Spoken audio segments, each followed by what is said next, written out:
Winner in the heat races today, Justin Belifiore of Ipswich, Mass. Justin Belifiore goes away outside row number 1. Here's somebody that everybody is familiar with here at the Speedbowl. Did a fantastic job after putting the car back together after a practice crash. Went out there, won his heat race. Sponsored by Dr. Mom Says School is Cool, Reader Electric, Marshall Excavating, and Essex Seafood. Ladies and gentlemen, here's your hometown hero, number 97, Robbie Summers. Summers goes away from inside row 2. Starting outside of him, he's the 2004 ISMA Randy Whitcomb Memorial Rookie of the Year winner. He's from Innerkip, Ontario, Canada. Ladies and gentlemen, in the Patco Transportation, number 84, Mike Lichty. Lichty starts 4th.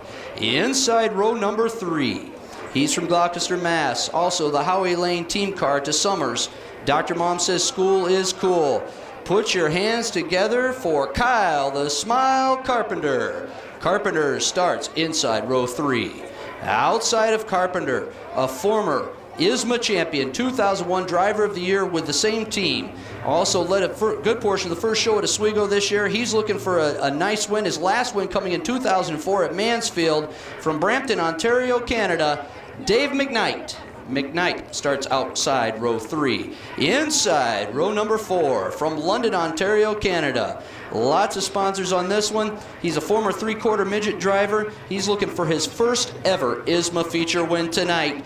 Ladies and gentlemen, put your hands together for the number 78 of Mark Samet. Samet starts inside row 4. Outside of row number 4 in the number 33 from Windham, New Hampshire. He ran very, very well at Oswego this year, and I think he's going to do pretty good here tonight. Ladies and gentlemen, it's Joe Petro. Petro starts outside row 4. Noki Finoro, he's been here before, and he's looking for a fine finish tonight. Goes away from inside row number 5. Nick Finoro Jr. in the 32. Outside row number 5 will be the number 10 of Rick Whitworth, sponsored by Traditional Mortgage and Lee Vinyl Excavating. Ricky running a limited schedule this year, looks to do well here tonight at the Speedbowl. Ricky starts 10th tonight on the field.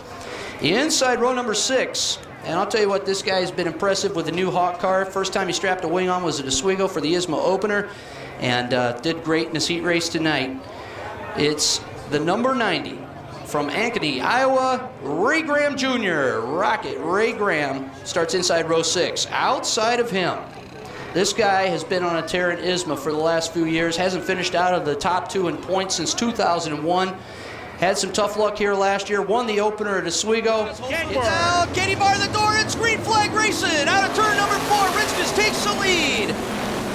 Sparks are flying. Ritzkus is flying as he opens up a little bit of gap between himself and Belifiore. Everybody makes it through the first 2 turns without a scratch. Full loads of fuel. These guys don't have time here at this track to hold on to those tires. Lou Ciccone on the outside of Graham, already moving up. Oh, as we see, looks like Magner spin down in turn number, and we've got a couple cars together. Looks like Leonard possibly. Oh boy, maybe Osmolowski. Tough start for the gas, but look at Mike Lichty down low as he tries to get underneath Summers. Now McKnight slides to the outside through turn number 2. McKnight takes a position. Look back further in the pack with Noki. That's Nick Finoro Jr. and Mark Samet. Finoro, Wentworth, Samet, right together at the line. Samet has room at the top, and here comes Finoro. The door is closed at the bottom. A car up against the wall on the backstretch. Looks like another Holbrook car. Right as Chris Purley was starting to put a move up past Rick Wentworth. Boy, I didn't see how that happened. Flag, and we're racing. Ritzkus under control. Everybody gets through the first 2 turns okay.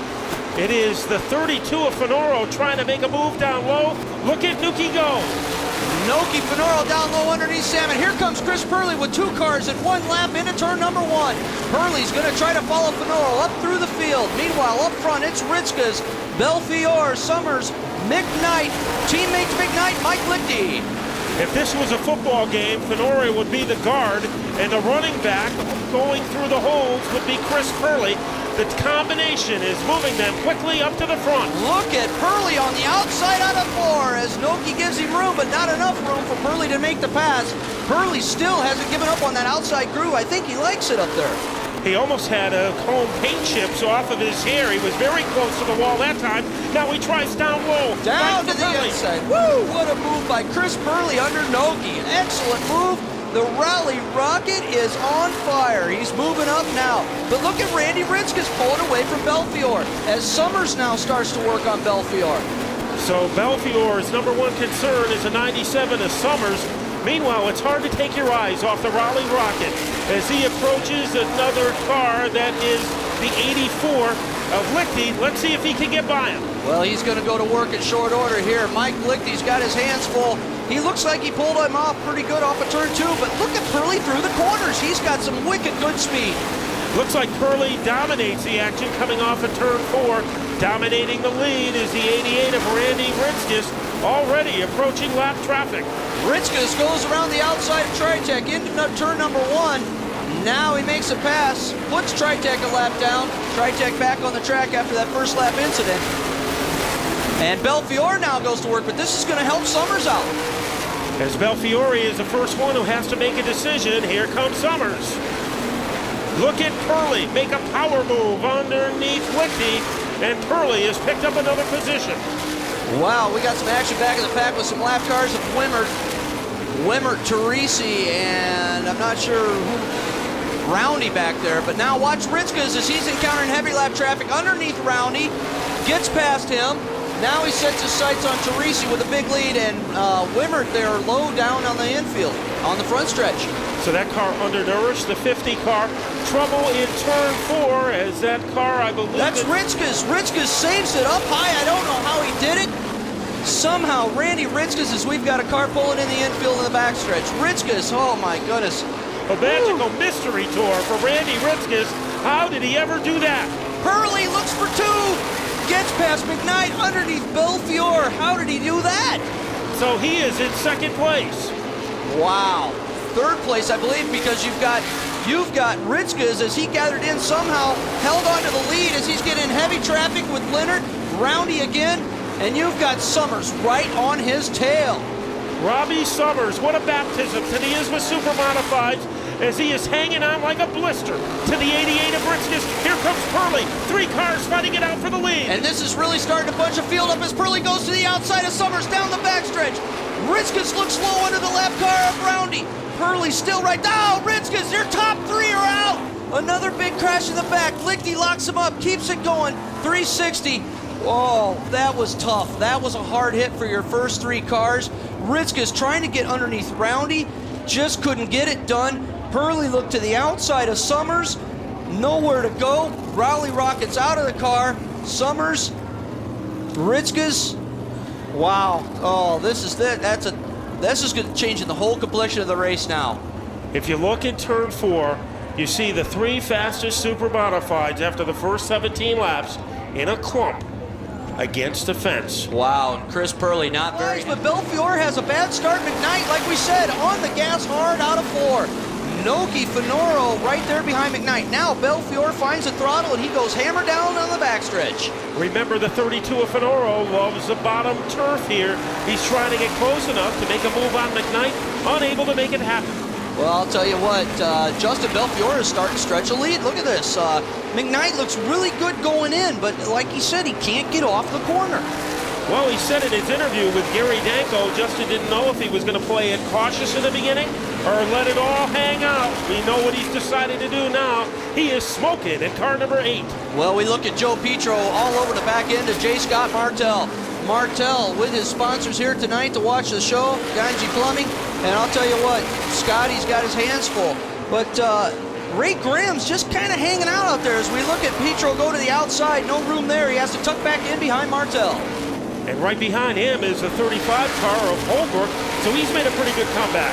Well, we see Brandon Bellinger and Mike Lichty's trying to work his way back up into the field. As your 2 top 3 cars start to spread out a little bit, Petro's got a good run on Martell there. And that has been the case for about the last 3 laps. Let's see if Petro can seal the deal as they sizzle their way across the stripe. Now coming to life is Ray Graham. Remember, he was a little cozy before. Now he is going full throttle. Oh, absolutely. Pietro looked a little slow off of turn number 2, and Ray Graham took advantage of it. Oh, gets a little high on the front stretch. That had to be a bit scary. As we see some lap traffic heavy back in the field, Brandon Bellinger trying to get around Mac Bedessa. I think Brandon thinks he's a lap car, but I believe he's still on the lead lap. As now, it looks like Lichty and Carpenter, oh, as they bump into 3. Carpenter, that drive shaft must have helped him out. Lichty sideways off of 4. Now Lichty trying to tap dance around Bellinger. Can't get it finished. Now here he comes with a full burst of energy. Look at Lichty go to the outside, picking up the spot. 3 young guns out there as Carpenter goes underneath the lap car of Bedessa. Now getting away onto the Hurricane was the 8 car of Belifiore, getting around him as he continues to carve open a substantial lead over Dave McKnight. Well, I'll tell you what, McKnight's stuck back there in traffic, and that's not helping him out as he looks to find a way around the Hurricane. Johnny Teresi looks down to the low side. Oh, a little bit of trouble there on the backstretch. Now McKnight will set up and try to go around the outside. Noki Finoro dropping back a little bit, and surprised to see that. I really thought Noki would be up there. He may be watching those tires, though. A great crossover move by McKnight to get underneath the 91. It ain't easy to get by Teresi, but McKnight was able to do it. Well, he sure did, and now we look at Samet. Brandon Bellinger seems to be a little slow down there on the bottom of the track, maybe just having some problems. Brandon, a lap car laying over, doing a fine job for Justin Belifiore, and now Samet will have to do the same as Belifiore goes to put him a lap down. I guess Belifiore likes the fact that there's a lap car between himself and the 94 of McKnight. Gives him a little sense of security as he just blisters his way around the lap cars. What a power, impressive move by Justin Belifiore. He put it right out there, didn't he? He went hammered down out of 4, and he said, see ya, I'm gone. The number 8 of Justin Belifiore in the D&G Modular Homes car. Whoa, Bedessa, Samet, and McKnight. McKnight's having some problems there with the lap traffic. Definitely not getting around as easily as Belifiore did. Maybe because Belifiore at this stage of the race is a tad quicker as he leads by almost a straightaway over McKnight. 2 lap cars stand between the 8 and the 94. Well, we've got some heavy racing action back in the pack as you see Vern Romanowski, Ray Graham back there, Carpenter trying to move up. There's some definite slicing and dicing going on out there at the back of the pack as Pietro runs back there behind Martel in 6th position. Nuki Finoro still a factor in car number 32. So Nick Finoro Jr. very close to the 94 McKnight. It might not be too much longer, Bob, and we could have a battle for 2nd place. Oh, we certainly couldn't. It'll be a barn burner, too, with those 2 guys. You've got a Canadian out there and a native Pennsylvanian, we call him. Well, and a guy who has been around this real estate for years, Noki Finoro. So he is still about 3 car lengths behind the 94.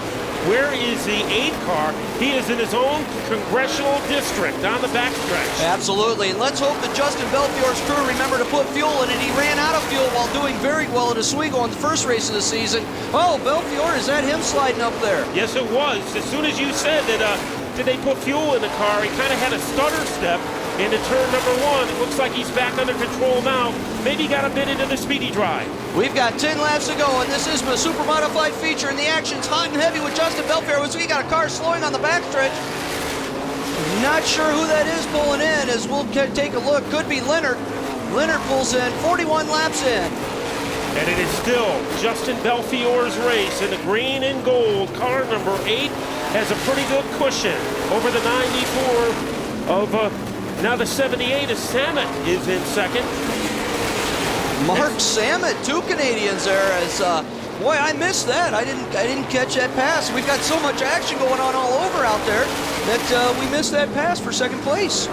So Samet has saved something for the single-digit laps as he is running a strong 2nd. And maybe McKnight, that car is loosened up on him as he is losing ground to the 78 car. Well, and I'll tell you what, they go around the outside of Tritech, and Dave McKnight's got his hands full as now Samet dives to the inside of Teresi and puts him another lap down. Here comes McKnight trying to follow through. He gets down on the backstretch, gets the job done. Now it's Noki Finoro's job as Belifiore continues to increase that lead. Looked like he might have got a nudge from the 70, but no harm done to the 32 car. Meanwhile, the laps continue to count down for Belifiore, but as we saw a few laps ago in turn 1, you can't take anything for granted. Well, I'll tell you what, that was some fantastic action out there as we got a lot of lap traffic. These guys they're nuts. They're going crazy out there, I'll tell you. No fear with these guys here at the Speedbowl tonight. Justin Belifiore wants this. He's hungry for the win tonight. He's got 2 laps to go this time around. Can he hold on for the win? This will be a huge victory for Justin Belifiore if he can bring it home for the win. But there's lap traffic standing between him and the winner's circle. Trouble on the backstretch. Looks like it could be, oh boy, I'm not sure. Belifiore. I think the 33 car might be involved. Yeah, Salmon, he gets the jump, moves into second place. Belifiore, he's going to check out, but look at this, McKnight moves into second. Finoro gets past Salmon. Now Scotty Martell looks to get in there. Who's it going to be as Justin Belifiore takes the white flag? Will he hold off and win his ISMA feature? He's been looking a long time. Down the backstretch he goes. McKnight, second. It's going to be Justin Belifiore. Belifiore with his ISMA feature win. What a finish. What a finish for the ISMA Super Modifieds. Ladies and gentlemen, I guarantee you, get on your feet, put your hands in the air for this young man. How about a round of applause for Justin Belifiore? Standing down here in victory lane with a very happy man. Justin, we just looked at the engine. Tell the fans what happened. I don't know how it happened, but the power steering pulley fell off about 20 laps ago, and I had all I could do just to hold on to the thing. It was getting hard. 75 laps, I might have been in trouble. Well, I'll tell you what, buddy, you did a heck of a job out there. You look good on the restarts out there. You got going. You had a little bit of a cushion there with 2 to go. Was there any concern at the end of the race? I was just going to, kind of do what I was doing before. I hadn't seen anyone, so I knew I was in good shape, but just wanted to keep it on the bottom and make sure no one snookered me with 2 to go, Well, it was a night of attrition out here for the ISMA Super Modifieds. You kept your nose clean out there. I'll tell you, you've had a monkey on your back for a while, haven't you? Oh, yeah. We've led a bunch of races. Probably should have won our share, but believe it or not, this is my second ISMA win. And it really hasn't sunk in because it's been like almost 2 years since the last one, but I'm happy. I just like to thank my sponsor, D&G Modular Homes. Without him, we wouldn't even be able to race. Congratulations, ladies and gentlemen. How about a nice round of applause for Justin Belifiore, your winner tonight in ISMA. Where we're standing with your second place finisher. He's sweating bullets. Man, I'll tell you what, you must have had a long road to hoe out there, Dave. Yeah, it was not as good as we wanted. Car was just starting. It was good on, and just never. Just wasn't enough. I think if we'd have been right behind him, might have had a shot at it. But hand guys, job, and hey, we'll take second and move on. Well, this is a good finish for you, and obviously lap traffic played a huge part in tonight's race. Can you comment about that? Yeah, everybody got up there jamming, and, it's unfortunate that Chris and a few others got taken out. But, it's a tight track. There's not much room for mistakes out here, and when one guy makes a mistake, everybody pays for it. So, but, hey, that's the breaks of racing, and what can we say? Everybody go on to the next one, and it's a long season, and the points chase is on.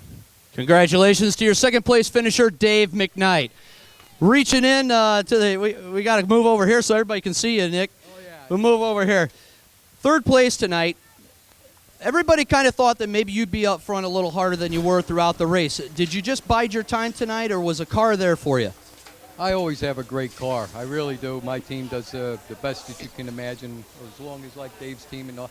We all work real well. It just, you got to run the same tires that you qualify on, and our right rear kind of snookered us tonight. So I was a half-inch too less on stagger, so I had a motorhome push. It was pretty terrible.